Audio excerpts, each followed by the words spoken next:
Okay, so this is a look at the new Outdoor Vitals Shadowlight backpack. It's been out for about a month or 4 to 6 weeks now. It comes in two variants. This is the bigger one. This is actually a 60 litre.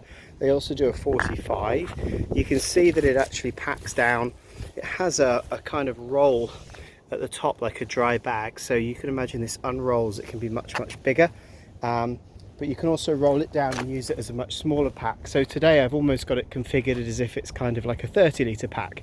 The two options you can get are the 60 litre and the 45. This one is the 60 because I think it's easier to make a big bag small than the other way around.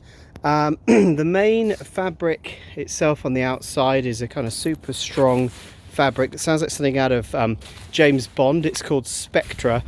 It's stronger than steel, and it's used in some body armor. I actually had to Google it, but it's kind of along the same lines of the family of things like Dyneema and some of the other sort of composites and newer fabrics being used in body armor. So the point of it is that it's super lightweight, but it's also quite resistant to abrasion and tearing.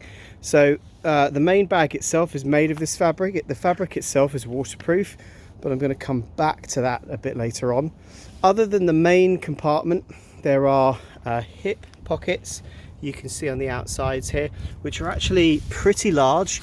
To give you an idea, I can get 2 cans of Coke in those, so they are pretty big. And then there's also the standard side pockets you'd expect on a backpack, but also quite cool is second set of pockets a little bit higher up. So there's another whole set of pockets there. If I was to have a little bit of a gripe about the pockets, you can't really tighten them up enough to make things super secure, which makes me a little bit nervous with some items. There is a little bit of string coming around here, but it's not like a bungee cord. So if I was to critique one part, I would say it would be nice if these pockets could have a drawstring that makes them come a bit tighter at the top. Around the back, you can see there is a kind of mesh system that's cut in two, which is actually a bit of a shame. My biggest frustration with this bag is this zip right down the back. So there's a zip here which gives you access to the entire inside, which is fantastic, but the zip isn't waterproof. So my concern is that when it's raining, you're going to get a lot of moisture and water come into the bag, and that's made worse by the fact that there's a hole up here as well for the bladder drinking tube to come out from, which again the rain can get into, which feels like a little bit of a shame. The bag comes with a waterproof kind of clear fabric thing to put inside, but to be honest, I'd probably just get a more durable dry bag to have inside to keep gear dry.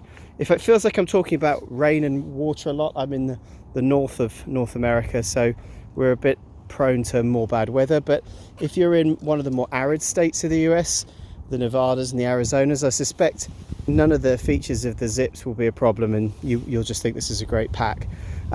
Size wise, which is quite unusual, not only is it come in your standard small, medium and large, but you also pick your torso height and your hip kind of measurement. So it's like buying almost like a tailor-made bag. So this is probably the best fitting bag I've worn in a long time, because its back dimensions and hip dimensions are perfect for me already, and then I can just give it some fine adjustments, obviously with the straps, the chest straps and the upper straps here as well, which is cool.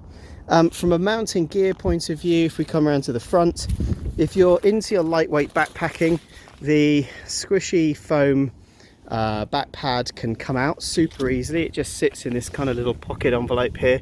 You can pull that out easily and just sit on it, which is kind of cool.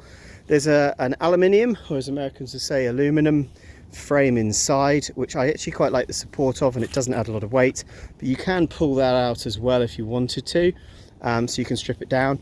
And it's also quite modular in that you can take the hip belt or hip strap bit off entirely as well. So if you're using this as a slightly smaller backpack, that's kind of a cool feature. From a mounting point of view, there are some daisy loops on the front here on the padded shoulder straps, so you can mount additional things on there too. As I said, there are these cords on the side, which I would use almost like as a clothesline, and then the mesh at the back. I've actually got trekking poles packed up in the back of there, but you can imagine you can get other things in there as well. The bottom has a kind of reinforced bit, so if, like me, you tend to chuck the bag down onto whatever without really checking, it's kind of relatively resistant to that. And that pretty much covers the bulk of the bag. If I sound like I'm being a bit negative about the waterproofness, I think these are things that are solvable, and I have to keep reminding myself that this backpack comes in at about $200, which actually I think is really, really good value for money for a backpack that has all these kind of customizable features and fits so well. If you are in a relatively dry state, I can't see that this backpack would be anything other than awesome. If you are in a kind of damp state with lots of rain like I am, my suggestion would be to use some Aquashore glue up the hole, glue up the entire zip completely and do away with it, because you can do all your in and outs through the top. And I would probably run a little bit of glue around the seams here, which are very well stitched, but they're not taped, so they might just let a little bit of water in. If you do those three things, you've got a bag that's pretty waterproof. My only other critique is some of these side pockets have got drain holes in them. Fantastic. Some of them don't, and I had this out in the rain yesterday, and one of the pockets massively filled up with water. So again, you've got a choice. I would suggest just putting two very discreet drain holes in. My only other critique for Outdoor Vitals is it would have been nice if they put waterproof zips on these side patches too, just so you can put stuff in there and not worry about it getting too wet. But there you go. That's pretty much most of the features and most of what I picked up from using this for a couple of days. I've done everything from quite a lot of gear to not too much. If I sound like I'm moaning about the waterproofness, it's just one thing. What is great is that they have these bags in stock at the moment. I know a lot of suppliers are having stock issues, people having difficulty getting their hands on camping gear in 2021. So it's great that they've got plenty of stock. If you're in a dry state, shouldn't be a problem. If you're in a wet state, I think there are a few things that you can do to fix it. And I still think it's worth that hassle for $200. If I was to have reviewed this blind without seeing the branding on it, I would probably have said this was maybe a $300 plus backpack. So it's still worth a few little tweaks if you want to, just to customize it and deal with a couple of the minor issues with the waterproofness. But all in all, there it is. So that's the Shadowlight, and that's the new backpack from Outdoor Vitals. If you could subscribe to my channel, it super helps, as does liking the videos that I do. It really helps out with what I do. But thanks very much, and check out some of my other videos.